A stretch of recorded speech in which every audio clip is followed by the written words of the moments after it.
Welcome to Natural Habitat Adventures Daily Dose of Nature, Tropical Photography Encompassed, presented by Dr. Court Whelan. Court is NatHab's Director of Sustainability and Conservation Travel, and he's been guiding for us since 2013. It's a pleasure as always, Court. I'm going to hand it off to you. Thank you, Kendall, and greetings, folks. So tropical photography, it's been kind of cold here in Colorado and Boulder. It's been cold in a lot of places in the US. I just thought, gosh, what a better way to think warm, to be warm, to go and take a little sort of virtual photo lesson in the tropics of the world. So let's go ahead and dive on in. So just to kind of set the stage here, so we're talking about photography in the tropics. Tropics, it's funny, there's no like one singular definition. I mean, yes, you will see multiple out there and they check all the boxes, like, yeah, between the Tropic of Cancer and Tropic of Capricorn, 23.5 north, 23.5 south. Okay, that's the tropics. But there's also other looser definitions that are a little bit wider than that, that some people will go up to like 30 degrees and kind of include the subtropics because, there's a lot of the same environment, a lot of the same animals. So how do you delineate it? Well, we're going to be talking about a lot of the world here. So when we go over these examples and photo lessons, we're really talking about a lot of trips that we actually do here at Natural Habitat, whether it's in the New World tropics and places like Costa Rica and Belize and South America, Peru, Ecuador, whether it's in the Old World tropics and places like Indonesia, Borneo, Southeast Asia, Africa, Madagascar, Northern Australia. There's a lot of examples. So rather than, kind of draw a very, very strict line in the sand here, when I think of tropics and when I think of the lessons that are really quite important, we're thinking about tropics like these massive towering jungles, these forests that are replete with tall emergent trees. We're talking about places with like these rainy seasons. So, in the tropics, there's usually two kind of distinct seasons. You have the rainy season and the rainier season. These are the kind of places we're talking about. We're talking about places that have, big, tall emergent trees and canopy walkways where you're photographing into sometimes the clouds and into the sky, looking at animals that are often in challenging backlit conditions. So photography in the tropics is actually kind of challenging. I think it's probably one of the more challenging places to come out of a trip and say, man, I got the best, absolute amazing, most amazing photos. Now, of course, one way to mitigate that is to go on a special photo trip to the tropics and you have constant on-trip instruction. But the other way is to practice and to learn and to really identify where are the pain points, where are the challenges to photography in the tropics. And there are some. So we're going to spend most of this presentation talking about those and then all the great solutions to these pain points. But I also want to start off by saying, the idea of going to the tropics is not just to be frustrated with dim conditions and photographing into the sky and into backlit conditions and having to do with micro or macro photography settings. Really, the brilliance is that it's the most biodiverse region on the planet. It has the most fascinating wildlife, in my opinion. I think it's probably, even though it has its challenges, probably one of the more opportunistic places to travel and get an incredible portfolio of photos. So even though we're talking about some of the difficulties, the opportunities there will definitely far outweigh the challenges. So what are we going to be talking about today? I wanted to give a quick kind of bird's eye view. We're talking about backlit wildlife, shrouded wildlife and dense foliage and jungle, things like choosing your own background, macro techniques. We're talking about hummingbird photography. I think this is the first webinar I'm going to talk about with specific hummingbird photography.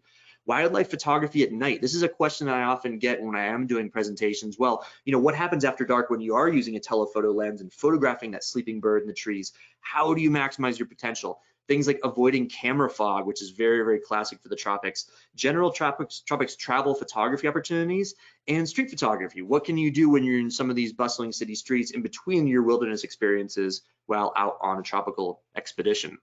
Okay, well, as always, let's start off by some of the gear. We'll quickly whip through this. Any sort of camera you have is gonna be great for tropics travel photography. Like I said, it is one of the more challenging types of photography because you are dealing with surprisingly low light conditions. You wouldn't think of it because you think tropics, isn't there a big sweltering sun? Isn't it, 12 hours of daylight all day, every day throughout the year? Yes, but you're often underneath a canopy where it can be very difficult to photograph in the dark. One second.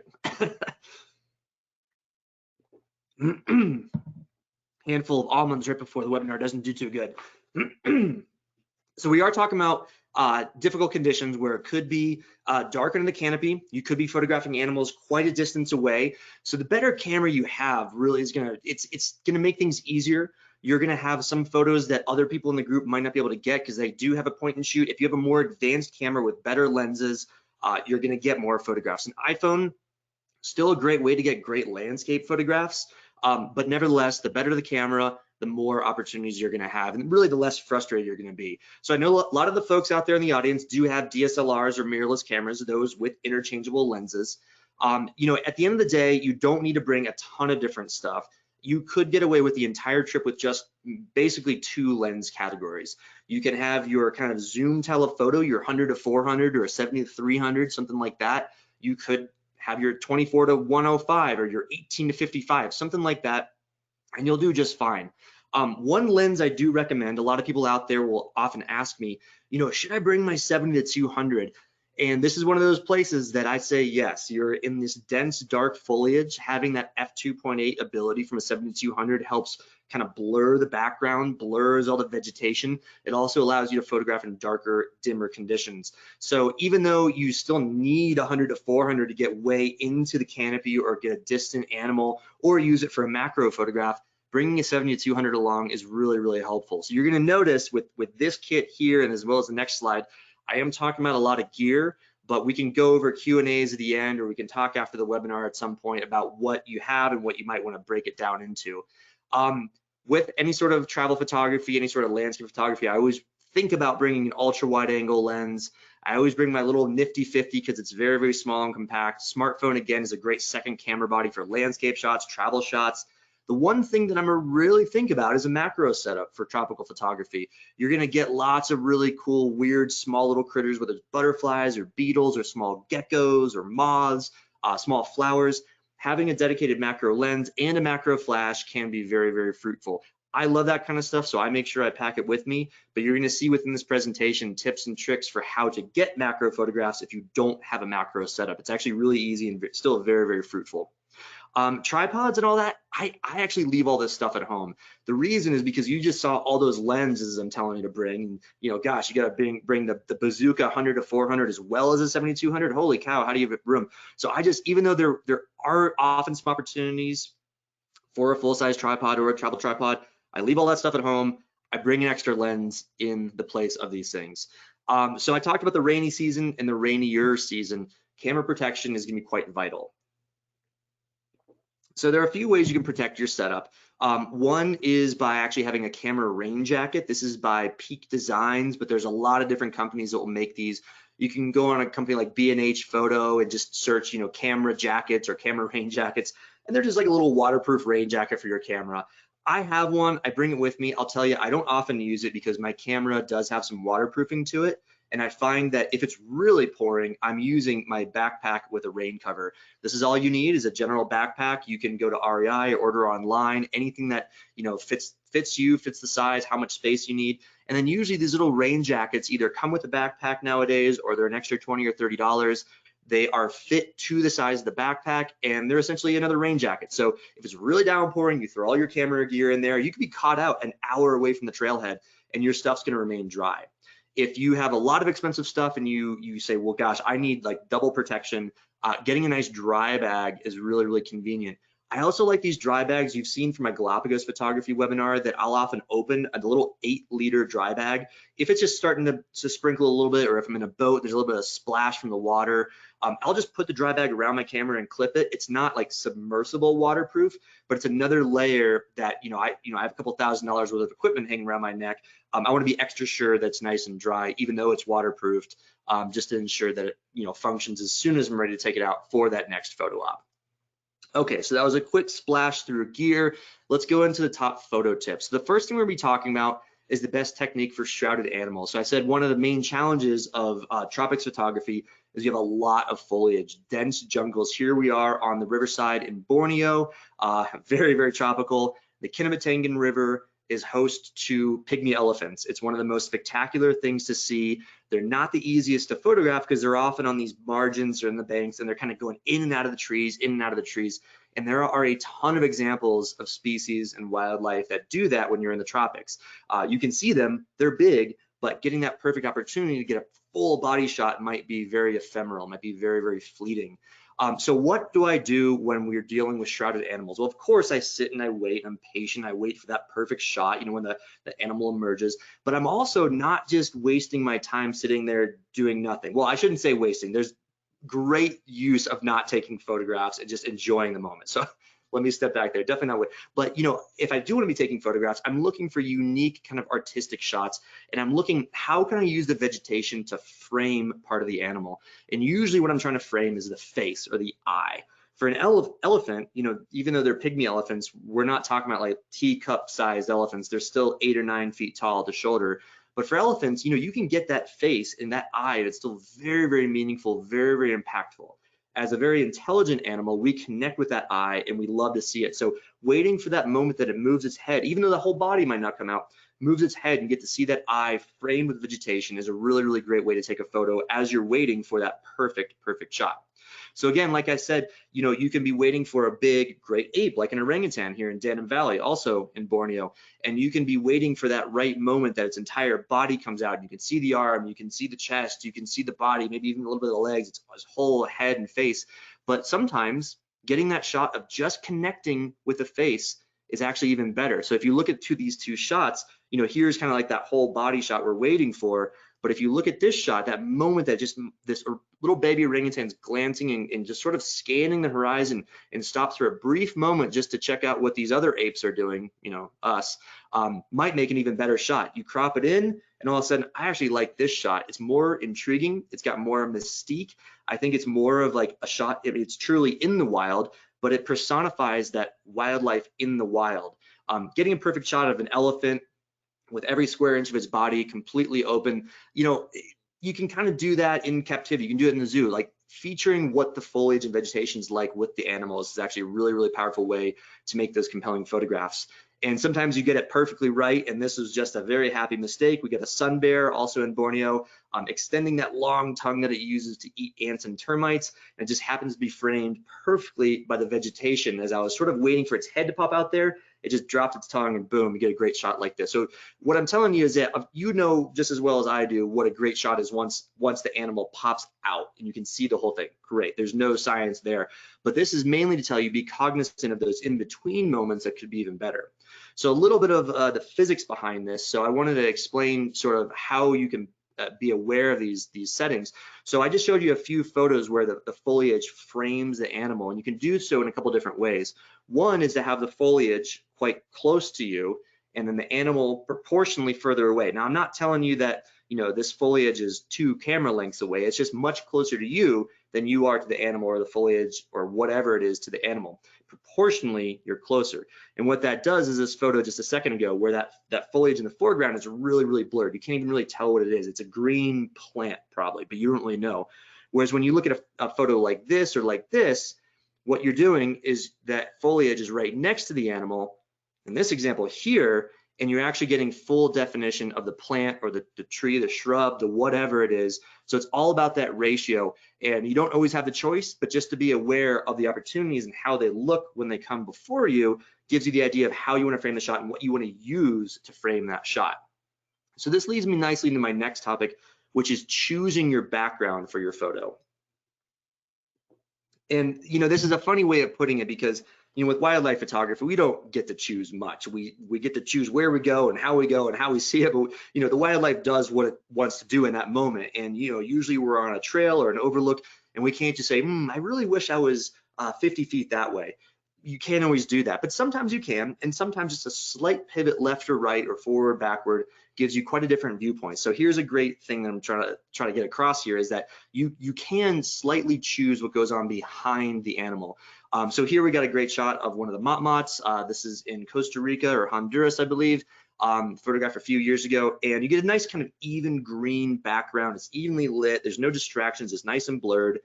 Here's another example where we don't quite have that. I'm going to show you the better example here in a second, but we have a cockerel Siphica in Madagascar, still very much the tropics. And, I'm kind of at the mercy of this Siphica. It's sitting on the tree, it's in the wild, it's near Untitled Lodge, and it's, the background, what's going on here? Well, we've got some wispy stuff, we've got a little bit of light, we can tell this is probably like, this is sort of a tan, it's the trail, you've got a branch sticking out there, it's sort of ununiform. You've got a big shadowy spot here from a tree trunk. What if I just slightly pivot my direction a little bit and try to choose that background? So I'm not necessarily trying to choose how the lemur is looking at me. It might move its head as soon as I move, but instead I'm trying to frame what's going on behind the lemur to make it a little bit more of an interesting photo. So then we have this shot. So I have now pivoted myself just slightly to the left. I think I've moved maybe 5 side steps. Now, fortunately, the lemur at some point in the 5 minutes I was photographing it did take a moment to pause and look right at me. I love that. But more importantly, what I'm trying to showcase here is the background. I'm actually choosing the background. So all these nice palm fronds and this vegetation, very leafy, very wispy, some blue over here. Compare this with the shot before, and they're not too different, except look at the background. I mean, the background is just not as compelling, it's not as interesting. So again, my whole point here is choosing your background. You can do so a lot with animal portraiture as well. It's not necessarily figuring out what textures you do and don't want, what colors you do and don't want, but also choosing, well, hey, do you want a nice uniform color? Do you want it to be extra blurry, using those shallow depths of field? So being very, very cognizant of what your background is going to look like, because yes, the animal steals the show, but the background supports it. So getting into these diagrams again, I wanted to show you there's, again, 2 ways you can do this. And this is not to say that you're ever 4 camera lengths away from a monkey, but the proportion, the ratio of you to the animal, the wildlife, the subject, it can be a person, whatever it is, to the background. This is the setup that's going to give you that nice blurred background that you just saw. So when I'm relatively close to the animal and the background's way far away, even if I have a big aperture number like an f5.6, f8, f11, it'll still be nice and blurred in the background because of this ratio. So this is really key to understand. So as you're choosing your background, if you can pivot slightly to get that foliage even more distant, maybe there's a clump of trees here, but then a big open space here, pivot to get that bigger open space and you'll get that nice portrait look, that blurred background, what we call a bokeh or a bokeh, B-O-K-E-H. The pronunciation is still under debate to this day by every photographer in the world. So the other way you can do it is the animal is much closer to the background. Generally, I find this less desirable. We can't always deal with this. This is something that's just either there or it's not. But I just wanted to show you what happens when you have that choice of having that distance in the background, or in this case, not having that distance in the background. So check out these 2 sun bear photos. So sun bear found in Borneo, smallest bear in the world, one of the 8 species, fantastic critter. So here's where a sun bear, very picturesque. I mean, it's showing that beautiful sun on its chest here. It's relaxing, it's lounging, but the foliage is like right there in the background. It's all around it. And even though this is a really cool bear pic, it's really distracting to me. Just a lot of texture, a lot of stuff going on. Whereas instead, if I can find either a different bear or pivot myself differently, if I can make that background much more distant because of the angle that I'm photographing, all of a sudden it helps isolate the subject. It helps draw attention to the bear, which is in focus. The background's nice and blurred because of that distance, and voila, you get, I think, a much better photo. And this could be for a bear, for an elephant, for a monkey, a flower even. It's all the same thing. Okay, another challenge with photographing in the tropics is surprisingly dark environments. Again, you think sunny tropics, it's not always the case when you're in these rainforest settings. So you have this maroon langur, or red leaf monkey as it's called. We've got a lot of Borneo pics at the start of this presentation, but we'll get into Costa Rica and some other places steadily here throughout. But yeah, it's surprisingly dark. So how do you deal with really dark conditions? Well, the first thing is if you're not familiar with the concept of ISO, you definitely want to become. Essentially, ISO is a digital way you can add more light into the scene. Essentially, it's making your sensor more receptive to light. You want to go ahead and get on this upper end of the spectrum here, the 2000s, the 3200s. If you do not have this photo cheat sheet, I think we may be able to add this. I forgot to tell Kendall to upload it. I apologize about that.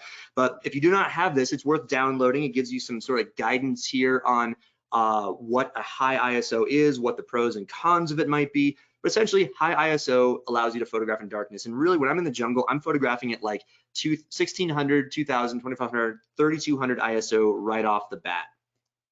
The other thing I'm going to do is I'm actually going to down my exposure compensation meter a little bit. So this is something that's found in your camera. Usually there's a button on the outside of your camera that's like this little plus or minus symbol. You hit that and you dial the wheel. This might be something you have to Google. Oh, Kendall is on it. I see she just uploaded it to the GoToMeeting dashboard. Brilliant. So you can download this PDF and fold it up and carry it with you all around the world. But what I'm gonna do is I'm gonna specifically inject kind of like a dark and moody feel to my dark rainforest photography. The challenge is that as you go too high on your ISO, it's gonna degrade the quality of the photo. You'll see that right in the cheat sheet. It adds grain and noise, kind of like this weird sandpaper texture. It's the camera software just trying to inject more light, but you know, camera is an instrument, it can't quite do it all. So what I'll actually do is I'll give my camera a little bit of an advantage and just say, hey, it's okay. It doesn't need to be a bright, cheery photo. I'm in a dark rainforest, it is dim. I'm okay with a darker photo coming out of my camera. Remember, when you have your exposure compensation meter, if you want to learn more about this, Google exposure compensation meter for your camera make and model. If you have it on 0, it's going to basically give you an evenly lit photo no matter where in the world you are, whether you're at night, on your street photographing at night, or you're photographing in daytime in Alaska, wherever you are, it's going to try to give you a very even bright exposure. So when you're in a dark environment, I like telling my camera, hey, make it a little bit darker because I want to capture the mood in that scene. Ultimately, what it does is it allows you to ease off on your ISO. It allows you to get a little bit faster shutter speed in these dark environments with moving wildlife. That's a key thing. So photographing in dark environments, the take-home message here is underexpose your shot, maybe all the way to 1, experiment a little bit, maybe all the way to 2, but take a few test shots. Don't only do exactly what I'm telling you to do. Try it at even, try it at -1, try it at -2, and somewhere on your computer afterwards, you'll find that sweet spot that lets you get the shot in these dark rainforest environments. Okay, adjusting for backlit wildlife. So backlit wildlife, this is when you have a bright spot behind the animal and the animal is not illuminated. So we have a big male orangutan here in Borneo again, and we have the sun, you know, he's just hanging out in the shade. He doesn't want to get too hot, but the sun is really, really bright behind him. You can see that very, very bright lime, green, yellow, almost white. However, I really need to get some more exposure on this orangutan. I actually did so a little bit in post-processing. But the trick here, when you are positioned or when you have a backlit wildlife and it's just not the right shot coming out, you have a few different strategies. And I'm gonna go ahead and click through all these right now. You have 4 different things you can do. The more of them, the better. You may not always be able to reposition to a lower angle. So what I'm talking about there with a lower angle is oftentimes when you're photographing monkeys or apes or even birds and trees, you are down on the ground and you are photographing up. So you got an angle like this. If you can lower that angle, meaning you wait for the animal to come down or you go up, maybe there's a little bit of a hill behind you, maybe just the trail is slightly undulating where you can go this way 5 feet and you're actually up about 3 feet, you know, closer to the wildlife.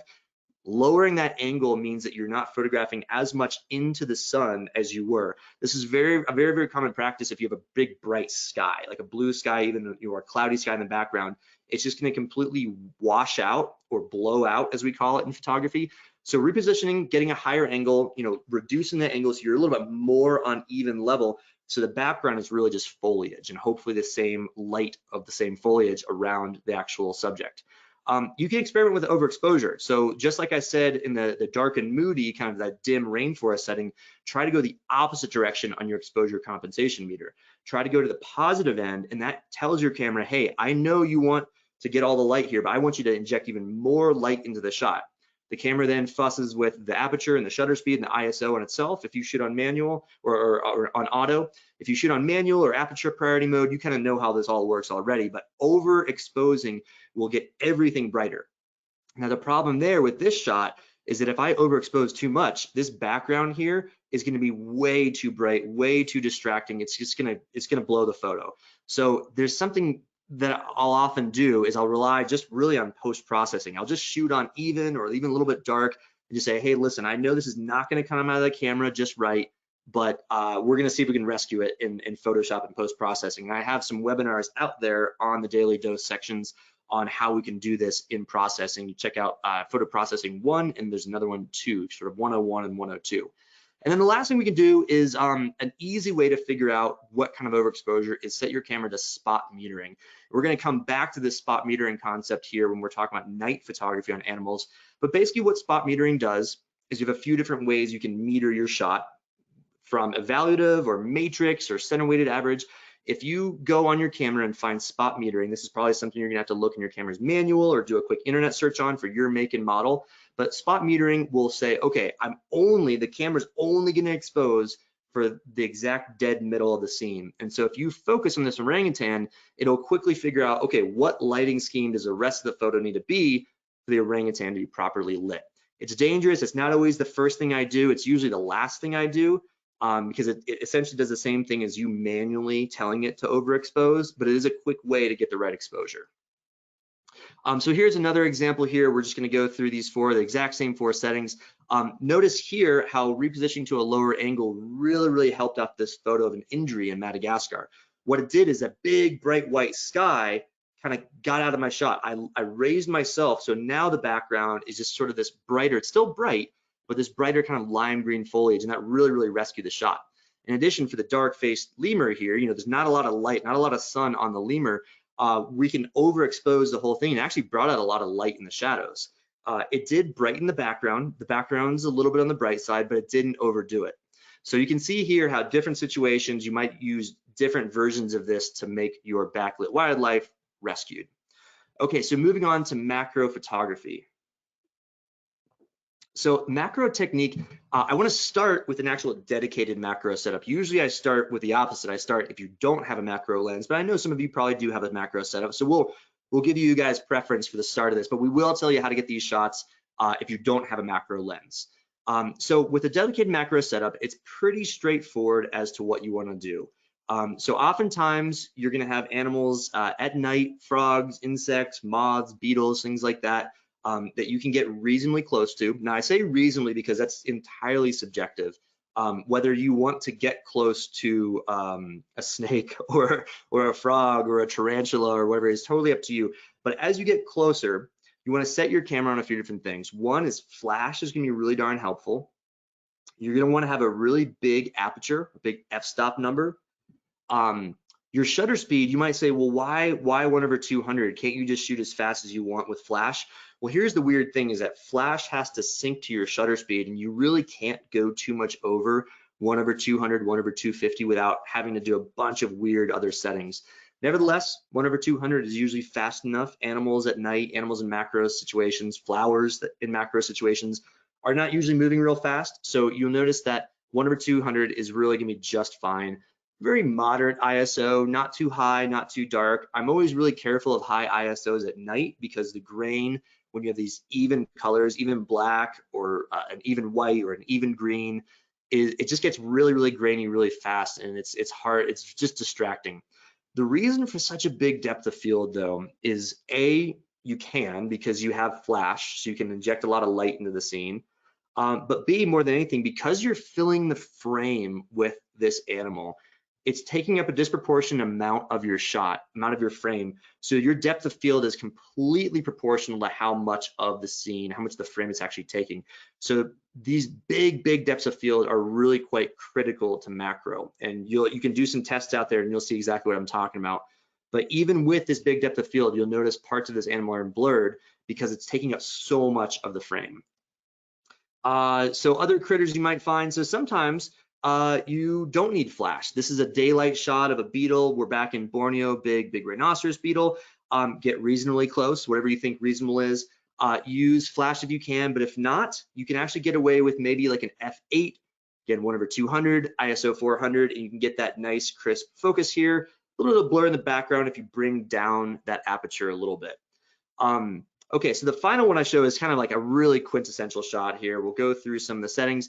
So this is a strawberry poison dart frog in Costa Rica, or a blue jeans poison dart frog. And I really wanted to showcase this shot because of this classic sort of f16 aperture look to macro photographs. Notice how things just are oddly defined and oddly textured, like a lot of texture for the shot. Normally you don't see so much in perfect focus, but this is all about getting close and having that really high F number to get everything in crisp, sharp focus. And that's kind of the essence of macro photography. Now, you can do the same thing without a dedicated macro lens, even though I will advocate if you are interested in it, you're gonna have so much fun with a macro lens. Consider buying a macro flash if you don't already have a flash on your camera. If you have a flash on your camera, that's a great starting point. But it's a whole lot of fun. But we don't always have macro lenses. We don't necessarily have the space to bring them on every single trip, but you can still get great macro shots. So here, again, we're going to talk about getting reasonably close to the tarantula if you want. I'll let it be totally up to you. And what you're gonna do, put on your biggest, beefiest telephoto lens. Might be your 100 to 400, might be your 70 to 300. You're gonna zoom all the way in. So get it all the way out to 300, 400, maybe even 500 if you have it. You probably by now kind of have an idea of what the minimum focusing distance is of your lens. So minimum focusing distance means how close can you get to the subject at the minimum focusing distance before it starts to blur. If you get too close, it'll never take the photo. So sometimes you might see that you're pretty close to an animal or a plant, a flower, and you're trying to focus and it's just constantly going in and out, in and out, in and out. You want to look in the barrel of your lens, and it usually has a minimum focusing distance in feet and meters. That is the closest you can get before focusing actually will kick in. So anyway, that was a little bit of an aside, a little bit of tangent there, but again, zoom all the way in, get the maximum focus or maximum telephoto length, set your focus to manual and the minimum distance. So it's usually turning that barrel all the way. You'll see it on the top. It'll usually have like a little minimum number. And then keep on moving towards that subject until the subject becomes sharp. So instead of focusing, you're actually going to set it at the minimum distance and use your eyepiece, use your optical viewfinder, your digital viewfinder, and wait till it is in perfect focus and then take the shot. And what that does is that gives you the maximum size of the animal in your frame for quote unquote macro photography. If you have a flash, great, use it. If not, it's not too big a deal as long as it's daylight conditions. But this is a really quick and dirty way if you don't have a macro lens to get a true one-to-one macro, because you're maximizing the subject of maximizing the size of that subject in your frame. Great technique there. You can do this with any sort of lens out there. Okay, photographing on night hikes and drives. So a really common thing in the tropics, whether it's Costa Rica or Madagascar or Borneo, is going on night hikes. It's really fun. Oftentimes we are taking macro photographs of things like stick insects and little frogs and lizards and flowers and stuff. However, sometimes we'll see some big megafauna. We might see some owls, we might see some monkeys, we might see tarsiers in Borneo or slow loris, all sorts of cool stuff. So what is the technique? And I'll warn you, this is hard to nail. It's a very difficult thing to do. So doing this for your first time on an adventure, on an expedition, is probably gonna be sort of frustrating. So the best thing to do is try to practice this technique at home. Heck, take your dog, take your cat, put them in a corner, shine a very faint flashlight on them, and try this technique. It's gonna really help you when you're out in the field, because it's a few steps and you gotta nail every single one of them. Okay, so what we'll do here, again, we are starting with spot metering. Just gonna go through all these different settings. Starting with spot metering on your camera, this is a really key part, because like I said, the camera is going to want to expose usually for the entire photo. At night, we do not want it to expose for the entire photo. In fact, we want it to keep the rest of the photo dark. If it tried to properly expose the rest of the shot, it would just turn it way too bright. You have a flashlight shined on the animal, you only want to capture the animal itself at the expense of the background. You'll see more photos like this and really understand what I'm talking about. So go ahead and start with spot metering. Use a fast lens, and what I say by that is, if you have a lens with the smallest f number possible, like if you do have that 70-200 f2.8, it's a great lens to start off with. If your 100 to 400 goes down to f4.5, you got to start there. You're essentially trying to let as much light in as possible. So then once you do that, set your exposure meter, your spot, and then start with a really high ISO. Like, don't even mess around with ISO 800 or 400. Start with 1600. I would say start with 3200, because you want to let as much light in as possible. Once we have a small flashlight, the great thing is you can get lighting like this with this beautiful owl in Borneo with just a very faint flashlight. Like, I'm not blasting this guy with some high-powered turbo flashlight. You don't need much as long as you do these exact steps, but these are key, these are critical. So remember, what we're trying to do is capture just the animal in the scene. We don't want to expose the rest of the surroundings. So with a very small flashlight, we can get things like sleeping birds, kingfishers in the tropics. It's a really great thing to get, and I think it's a fun aspect of night photography, fun aspect of night hikes and drives as well. So just to show you again, it's worth mentioning like 8 times because it's that important. Normally your camera starts on what's known as evaluative metering. It means your whole screen is fair game for the camera to make decisions as to what sort of lighting is going on and how much the camera needs to inject in terms of light by adjusting its shutter speed usually. You can, with every major camera out there, even point and shoots, you can adjust it to hone that down into more and more of just the center of your shot. So what happens eventually is you get on spot metering, and it's only judging light on exactly what the dead middle of the frame is looking at. So what you can do is aim your camera on the dead middle of this bird, focus, locks the focus, it locks the metering, and then you can recompose the shot so you get some sort of nice, pleasing aesthetic here with the bird looking sort of into that open space. Okay, so that was pretty technical. I'll be the first to admit that. Let's kind of zoom out and talk about general travel photography in the tropics. Well, one of the things I want to stress first and foremost is that there doesn't always have to be one dominant subject in the shot. You know, we're talking about big, expansive rainforests and really interesting colors and textures. I love finding sort of simplicity in the chaos of jungles. I love sort of finding patterns into the randomness of the wild. And I think shots like this are a great thing to take home with you. They're not always the most obvious. So I think, you know, finding textures and colors and patterns, you know, just fill the frame with it. You know, this is a landscape shot, but I'm using my biggest, beefiest telephoto to zoom in and fill the frame. I'm not just singling out one animal or one tree. There's no bird in these trees. There's not one thing. There's not one mountain or one spectacle per se, but just filling the frame with consistent colors and textures is a great technique for the tropics. The same can be done in markets. So if you're anywhere in the tropics, you're guaranteed to visit some sort of awesome market with fruits and vegetables and all sorts of cool stuff.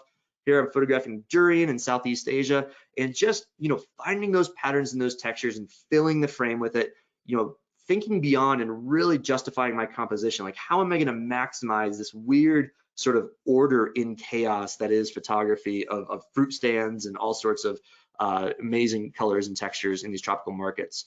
So like I said, finding that structure and uniformity in the wild is something that I really look for. In the tropics, you know, it has that sort of persistent wild feel and wild look. So kind of just constantly keeping your eye out for patterns, organization, and then using interesting composition, interesting depth of fields to take home a really, really fun shot. You know, this is just a random shot of a leaf with some water droplets on it, but I was walking the trail, I noticed, you know, all these water droplets are kind of fitting into just a couple different sizes, and they're so uniform on this leaf. Let's go ahead and nail that and get a full frame shot. You know, these are the kind of shots that are, I call these like desktop background shots, because they're so clean, they're so plain, they're so simple, yet there's this interesting aesthetic quality of finding that structure and that pattern, that these are the kind of things that you often see on like Microsoft Windows backgrounds, you know, kind of going back to some of these things, because, you know, they have this level of organization and simplicity, but something really wild, something scenic. So again, yeah, finding that structure and uniformity in the wild. When you are doing general travel photography, I'm gonna grab my camera here because I wanna explain exactly how I'm getting this shot here. So I'll take the lens cap off just because, you know, why not? This is a really cool scene I found in a market in tropical China. And what we have here is some ginger, some shallots, some garlic, all sorts of stuff. What I'll often do in markets is I will sort of find a different perspective by simply just holding my camera over the fruits and veggies or whatever I'm photographing. I think this gives you a really unique perspective that you yourself may not even see in the frame, or as you're walking through the market. It's certainly a unique perspective for the viewer. So again, holding your camera over, being pretty careful that it is exactly over, you know, perpendicular to the scene, because you want that even sort of plane. But yeah, I'll just take shots like this of really cool, interesting textures of fruits and nuts and veggies and all sorts of stuff. So again, see unique angles, start to think this way, so that way when you're actually in location, you say, oh yeah, this is one of those scenes that Court was telling me about. You just hold the camera over it and get this really interesting perspective on, you know, sort of unique but sort of ordinary ginger and garlic, but just arranged in a very aesthetic way. You can do the exact opposite by using angles, and you can think about really wide angle low shots, you know, getting down. It's okay, you will not be the weirdo in the market by getting down on your hands and knees and photographing at unique angles. I do this all the time. And for that blip of a second that I'm, you know, sort of putting myself out there and being the tourist and getting these shots, it's a memory that I have for a lifetime. So just kind of getting these shots at unique angles, thinking top, thinking bottom, not just from where your eyes are at. You know, it's very ordinary when you're portraying the world through your exact level, you know, from anywhere from, you know, 4 to 6 feet. That's sort of what most people see the world as. As you're looking at these things, think about, well, what could be the unique angle I inject into this scene before me? Using depth of field. So I talk about this a lot, you know, using those low aperture numbers. If you have a point and shoot, finding that portrait mode. If you have an iPhone, if you have an iPhone, use that portrait mode and get that shallow depth of field to show that incredible layering in the distance. When you see these bushels and bushels of chilies and peppers, it's really cool to fill the frame with it and have that shallow depth of field and make it look like it's just a room full of peppers. I really, really love that. So again, shallow depth of field with market photography, general travel photography is a really, really important tool. People photography in the tropics. This is something people often ask about is, what is okay? What is customary? What is not offensive to people? And the best thing I can do is, and I always say this to my groups before each and every trip is, we'll be walking through city scenes and markets, and there will be people that want to be photographed and people that do not want to be photographed. We will be in various different regions with different dialects and different languages.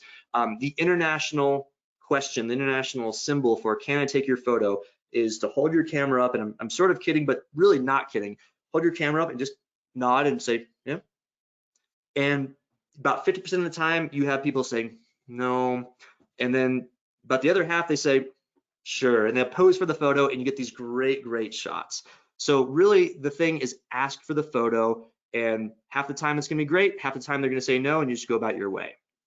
Now, I love photographing busy street scenes, but I also don't want to be the kind of person that is photographing people that there's no way I can ask all 45 people in the scene, can I have your photo?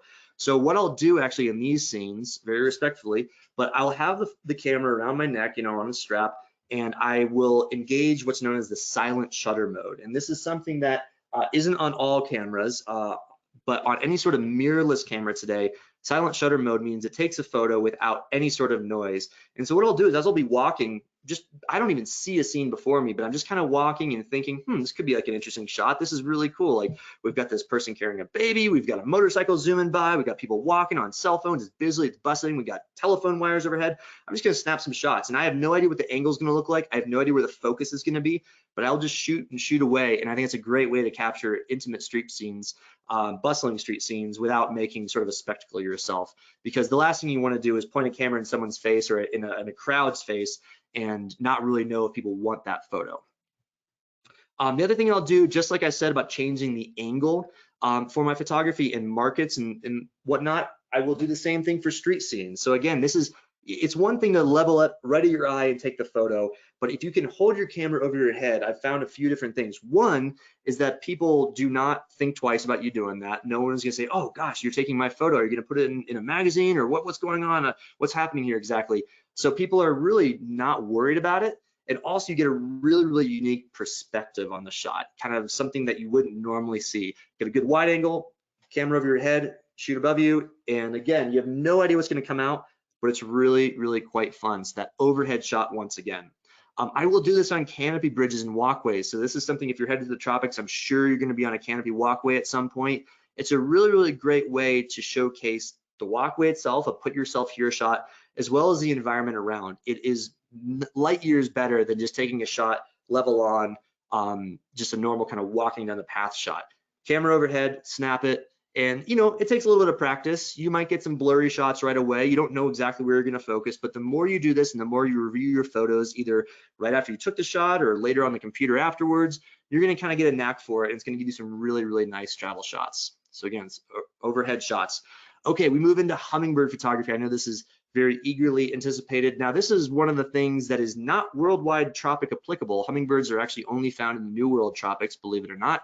So we're talking about like Costa Rica, Ecuador, Peru, Belize, those kind of places. So this is, in my opinion, I took this shot, but this is not what I'm going for with hummingbird photography. This is just some zooming in purple blob next to a very obvious hummingbird feeder. Now this is the entrance of Monteverde National Park in Costa Rica, so it's a hugely wild place. But nevertheless, I want to showcase a little bit more of the wild than having this big obtrusive red hummingbird feeder in the way. This is the kind of shot that I'm really going after. So how do we get this shot? So the first thing you want to do is, of course, use a zoom telephoto to get into the scene, to really focus on that bird. The great thing about hummingbirds is they do move around fast, but they will hover in one place for a few seconds. It takes practice. You got to be quick, but you can isolate them with a good telephoto zoom, like your 70-300, like your 100-400. Using flash is something that I do recommend. Now, I'm always very cognizant of using flash too much with wildlife photography. I don't want to be too offensive to my fellow photographers. I don't want to be offensive to fellow visitors in the area that might just not want to be seeing a bright camera flash over and over again. And I definitely want to be sensitive to the wildlife. Fortunately, there are a lot of these hummingbird gardens where after a couple flash photographs, that hummingbird's probably never going to, see it again, or you're just simply going to move out of the way. So a couple flashes I think is completely fine, completely ethical, but you got to make those flashes count. And so the way to do so is you want to get on a relatively low depth of field, kind of isolate that subject, blur the background. In this photo, I'm going to show you another example where I have a much faster shutter speed, but notice I'm actually shooting in a pretty slow one, 1/60th of a second. That's pretty slow by hummingbird standards. I mean, these wings are beating at a mile a minute. But what it does allow me is a very, very low ISO with the flash. That gives me a really good quality photo. Normally this much blur might have some graininess if I'm photographing at like ISO 800, ISO 1000, ISO 1600. But that slow shutter and that slow ISO makes a really pleasing background, very, very smooth, kind of milky green background. The slow shutter, what it does is it actually allows me to see some definition in this wing. Now this, it's up to you. You might not like this shot. I personally like it. It's sort of this ghosting of the wing. It kind of gives you the range. It gives you a little bit of the show. What happens is as that flash fires, that instant that wing is in this area, as that flash is firing, it becomes a little bit more defined.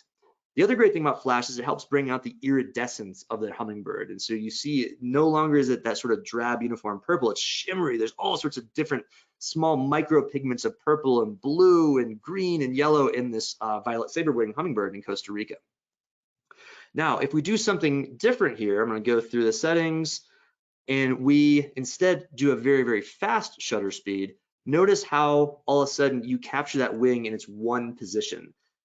You get a little bit more iridescence here, nice iridescence with the flash, very stop motion photography. I had to do a little bit higher ISO, but just notice, I personally don't think one is necessarily better than the other. I think they're just two different styles of photographing hummingbirds, but one is kind of like that freeze frame stop motion. This one before you, the wings are perfectly at back. However, I do love, I'm just gonna go back here, I do love what the motion does of that slow shutter speed. So again, kind of looking back through, I've got to click through all these again. So we're using a zoom telephoto. We're not using a wide angle. We're using a flash. Hopefully, if you have it, this is actually a reason I do bring a flash with me to places like Costa Rica is for hummingbird photography. Low F number, either 1/60 or 1/250, somewhere like that, or play around. You can do anything in between and get different variations of that slow and fast wing beat, but fun stuff.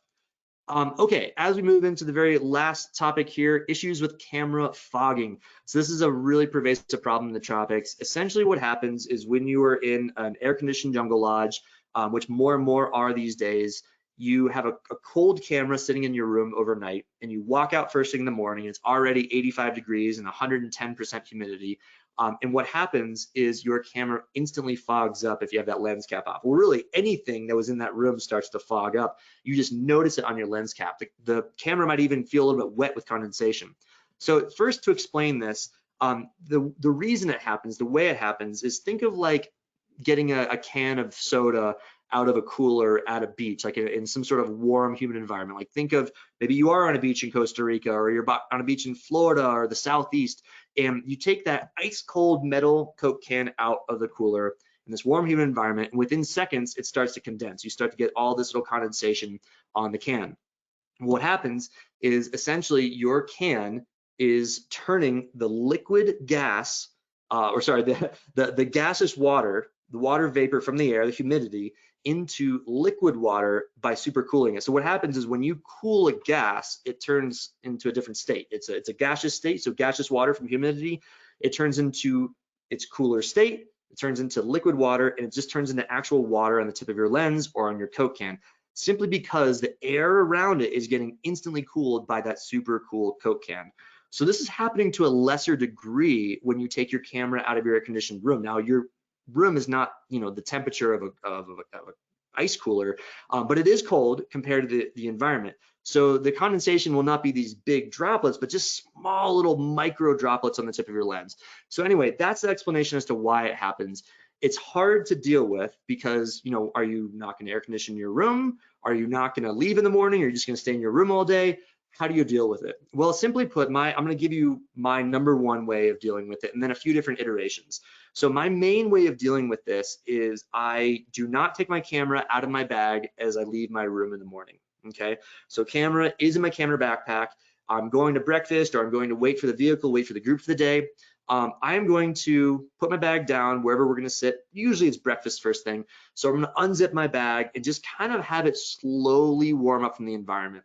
After it's slowly warmed, I might even kind of like, sort of open it, like actually completely open it, get some of that warm air in there. I might even waft a little bit of air in there. The whole gist is gradually adjusting your camera to the ambient environment. So if you left your camera out on the veranda all night and it never super cooled from the air conditioned room, you'd have no problem. It would already be adjusted to it. There'd be no issue whatsoever. So believe it or not, that's one strategy. I don't normally recommend that one because if you are in a rainforest setting or a tropical setting, the chance of it getting moisture overnight or getting rained on or a monkey coming onto your porch and stealing it, there is that chance. But nevertheless, some people do it, especially if you maybe have a closed in open air veranda on your jungle lodge. That could be a possibility.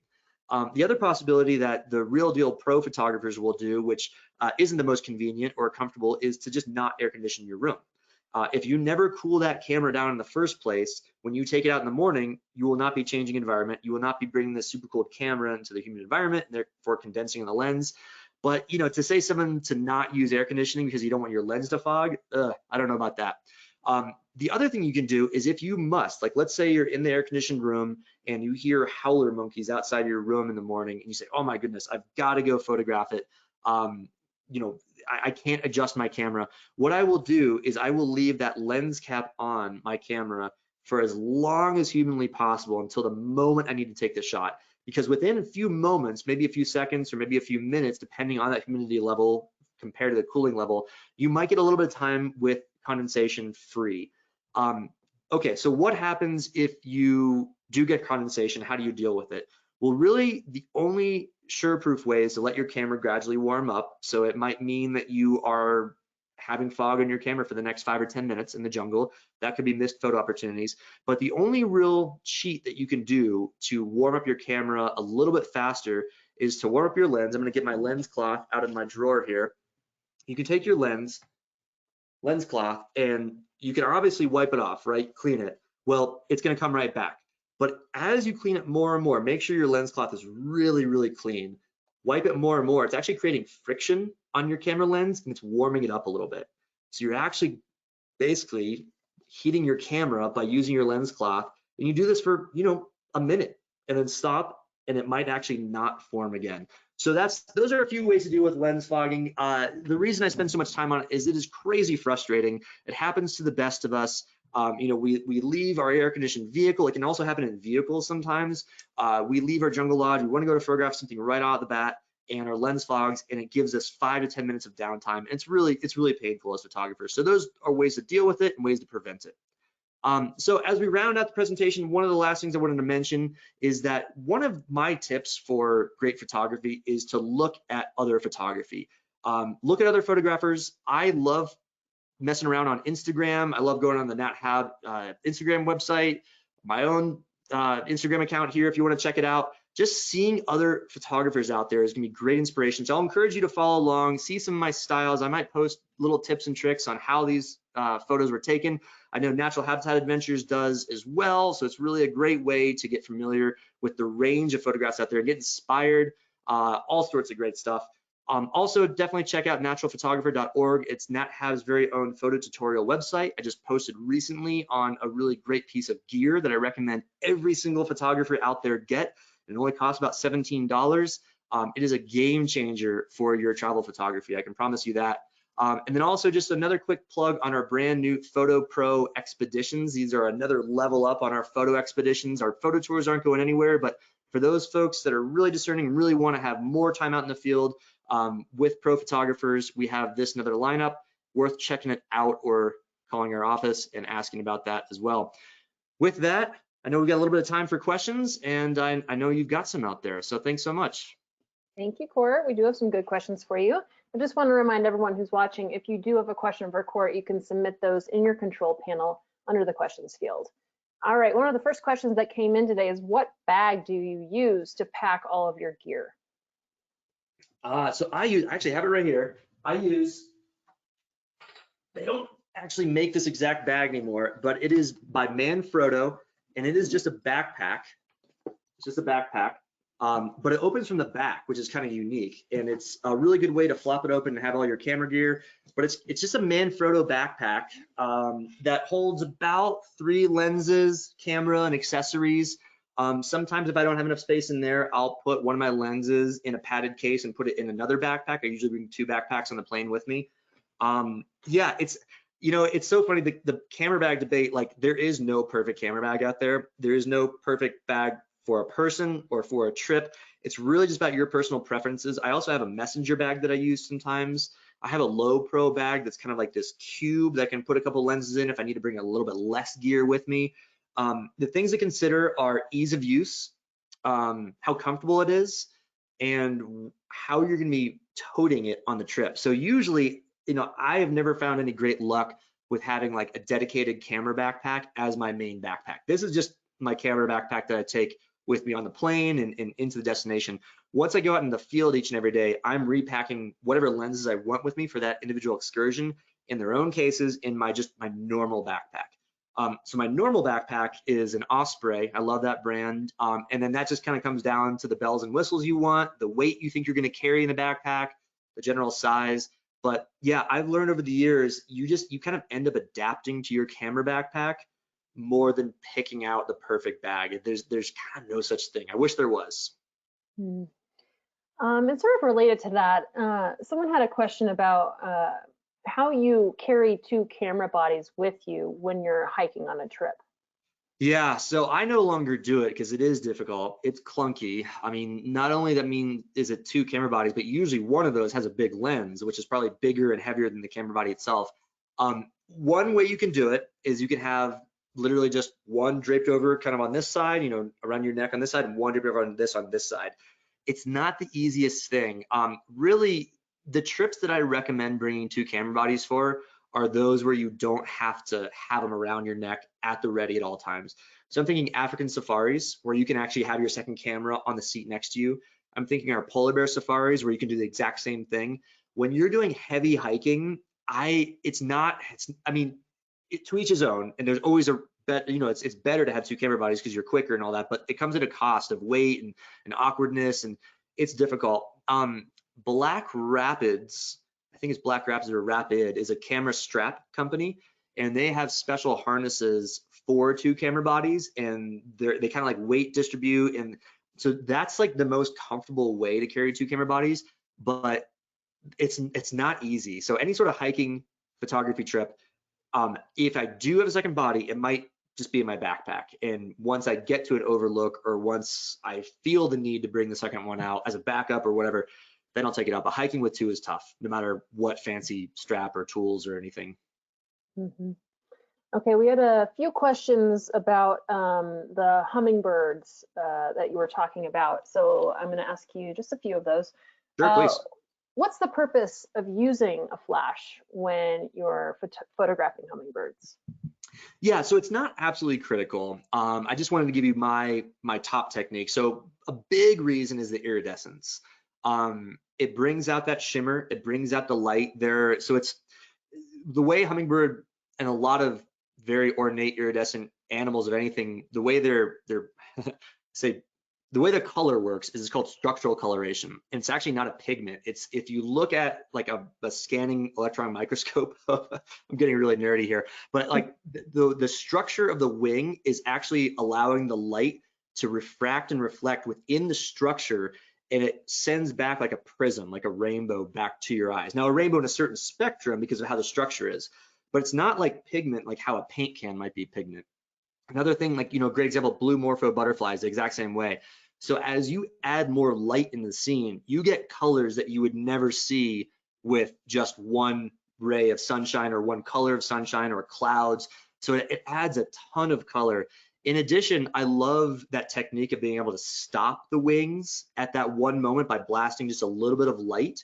And I say blast, but it's actually, you're not really trying to like illuminate it as if it was in the deep dark recesses of the jungle. You're just trying to bounce a little bit of light to stop the wings in your frame, and also to add that iridescence, but iridescence more than anything.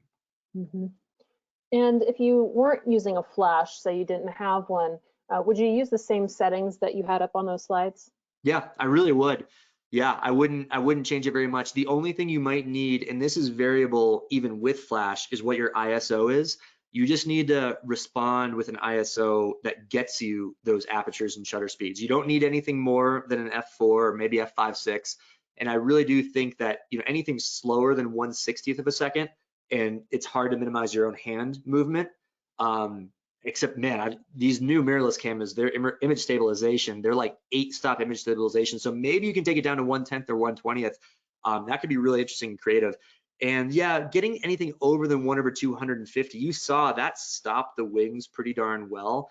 And you're almost always limited by light. So I would just stop at 1/250 and then just get whatever ISO your camera will give you. Okay. And I'm going to combine the last two here. What kind of flash did you use when you were photographing the hummingbirds, and how far will the flash work? This person is using a 100 to 400 lens. Yeah, great. So I was using the Canon, I think it's called like the Speedlight 580. It's whatever like their main flash is. And I was probably about 20 feet away, more or less. So here's the thing, is that flash light falls, any sort of light falls off by what's known as the inverse squares rule. So like every meter you go away from the actual light source, your light is halved and then halved, or no, I think it's quartered and quartered and quartered and quartered. So as a result, you're getting like a fraction of the light if you're like even 2 or 3 meters away. So that's good for the animal, and it makes me feel all right, because I don't want to be blasting these things with artificial light over and over and over again. All you need is just like a little pop of light as you're taking that photo to do what I'm talking about. But yeah, just some sort of general flash. I mean, I think the speed light flashes, the shoe mounted flashes are more powerful, so they're better, but you really can get away with doing the same thing with a pop-up flash in your camera. So I wouldn't say you need to go out and buy a $500 flash just for that purpose. Okay. All right, well, I'm going to call it there with questions. Thank you so much, Court. This was fascinating as always. I'm going to hand it back over to you for closing comments. Absolutely, my pleasure. Well, as I'm sitting here in chilly Colorado, I'm sort of warming up to the warming glow of this jungle lodge in the tropics, and I'm looking forward to the moment I can get back out there and see and enjoy and photograph all these awesome things that the tropics have. It's definitely there waiting for us, so sooner than later. Well, thanks again, folks.